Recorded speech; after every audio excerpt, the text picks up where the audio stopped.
Hello everyone, কেমন আছো? I think সবাই ভালো আছো। তো আজকে আমি আইছি আমরা ত্রিপুরার একটা মানে অনেক জাগ্রত এবং প্রসিদ্ধ মন্দির মাতা ত্রিপুরা সুন্দরী মন্দিরে।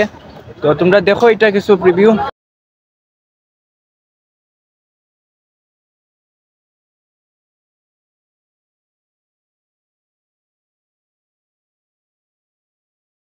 এখন আইসি, এখন পুজো টুজা দিলাইছি, এখন যাইমু কি আমরা খাইমু, এখন মানে ভাত খাইমু। সকাল থেকে কিছু খাইছি না, একবারে বার হয়েছিলাম। আর এখানে রৌদ্র উঠছে পাক্কা, বাট কেন এই একটা শান্তি লাগছে ভাই, যে শান্তিটা অন্য জায়গাতে মিলতো না। দেখো কিছু, ওইটা আমরা নতুন মন্দির যেটা দেখাইছিলাম তোমরা আগে, আর ওইটা আমরা ওল্ড মা ত্রিপুরা সুন্দরী মন্দির। এটা উদ্বোধনী 21 তারিখ। অবশ্যই অবশ্যই তোমরা আইবাই, যে আমরা প্রাইম মিনিস্টার উদ্বোধন করবো, তোমরা অবশ্যই আইবাই, আইয়া দেখবাই।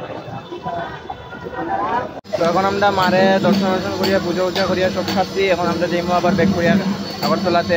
তো এটার যাইবার ভিডিওটা তোমরা দেখো অবশ্যই।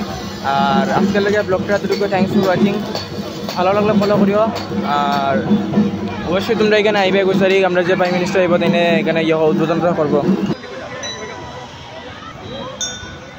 ধন্যবাদ।